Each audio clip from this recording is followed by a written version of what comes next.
The kind of technology Maxwell Chikumbutso claims he is working on appears to be so powerful that it has put his life in serious danger. He now requires more protection than most people. He says it's not about bragging, but once you see how groundbreaking his invention is, you'll understand why it feels threatening to some industries. When you see my innovative technology, I'm not trying to show off. No, not at all, but this invention can be used in anything. It can power a car, a television, or even a light bulb. That's why it challenges the entire energy industry. We are basically rewriting history. He says large companies have approached him with offers to buy the technology or have tried to convince him to stop developing it altogether. Toward the end of this video, you'll hear one of Maxwell's interviews where he talks in detail about these threats, using his own voice. Maxwell has mentioned more than once that his life is at risk. When you think about what his invention is capable of, it's clear why it would make certain organizations very nervous. His microsonic energy device claims to provide endless, free energy. If it truly works, this technology could shake the foundations of the oil industry, the battery market, and nearly every existing method of energy production. It would change how power is controlled globally. And if this technology gives free energy to everyone, it could leave Maxwell in a very powerful position, something many major players wouldn't want. As a result, Maxwell has faced very serious consequences. He claims that while in the United States, there was an attempt on his life, which ended with him being hospitalized. We were poisoned at that time, he says. Dr. Teddy didn't survive, he passed away in January 2017. I only survived because of God's grace. The incident hurt his health badly, leading to the loss of one of his organs and the death of his key business partner. The trouble doesn't end there. Other investors who backed Maxwell's work also died under strange circumstances. For instance, Genius, a backer mentioned earlier, died in what was described as a suspicious accident, possibly orchestrated by unknown people. Genius was like a younger brother to me, Maxwell said. When asked if he believes Genius was intentionally targeted, he avoided giving a direct answer and said the police should handle that.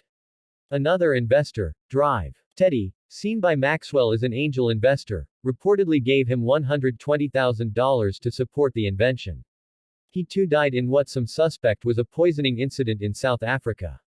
These tragic events hint that some very powerful forces might be working hard to stop Maxwell's technology from being released. Maxwell has also said he no longer feels safe even in his home country of Zimbabwe. At one point, someone reportedly tried to kill him using a sniper rifle. Luckily, the attack was stopped before it happened, and the shooter was treated as a terrorist by local authorities. Maxwell continues to receive threats from people who don't want him to succeed.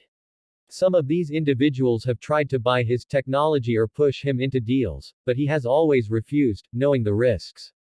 For his own safety, Maxwell now lives in a secret location, known only to a few trusted friends and colleagues. I had to move because I was living with my mother. Now I stay somewhere else for my own safety, he explained. I won't say where I live on air, but I can show you the videos and pictures of my place. He also made it clear that people wrongly assume Genius was giving him money regularly. This level of secrecy shows a man who's constantly looking over his shoulder, aware that there may be powerful groups trying to silence him. In this video, we'll play one of Maxwell's interviews where he explains the dangers in his own voice. Some parts are in Shona, but most of it is in English. Listen closely and decide. Is Maxwell's invention so advanced that people would kill for it, or is there something else going on? I want to tell you something that happened last year, Maxwell shared. I was hospitalized. I was on the brink of death, that's when I was poisoned. He mentioned that someone from another country sent a sniper to kill him, but authorities were informed in time. The police and anti-terrorism officials were involved. I thank God we're working on something for Zimbabwe now, he said. He went on to say, I lost a business partner due to poisoning, and I was also a victim of poisoning last year. I lost a kidney. It was a horrible year. When asked if the partner was the Angolan man who invested money, Maxwell confirmed, yes, that's the man we lost in January 2017. His death was very painful. He handled the business side while I focused on the technical work. After the partner's death, things became extremely difficult. Maxwell had to start from scratch. I'm not really a businessman. I always tell people I'm more of a science guy. That's where my skills lie. The stress and loss left him emotionally drained. He also mentioned other inventors who faced similar threats. There was a man in Korea who built a generator using permanent magnetic motors. He was found dead in his home. They said it was gas, but who really knows? That's the kind of risk we face in this field. When asked about Drive Almeida, Maxwell clarified he wasn't funded by him with over $1 million, as some people say. No, it wasn't $1 million. It was about $120,000, Maxwell explained. He told me he wanted serious people.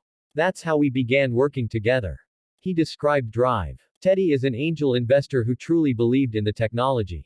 The interviewer asked Maxwell about a tweet that said Drive Teddy was still in the hospital. Maxwell said, that was probably old. He died in 2017. We were both in the US at the time, but his health got worse, and he returned to South Africa, where he passed away. Maxwell believes poison was the cause. Doctors confirmed it, he said. When asked if the poisoning had anything to do with Maxwell's work, he responded, I can't say for sure. I don't have proof. But knowing the kind of work we're doing, and considering I was poisoned too, it makes you wonder.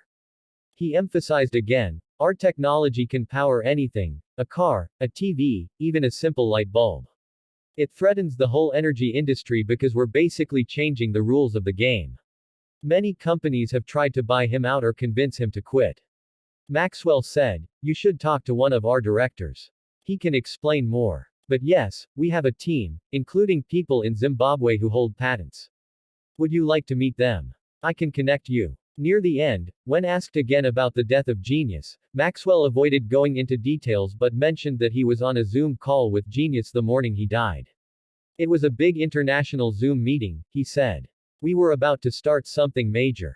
The only person who might be able to explain more is Genius' uncle.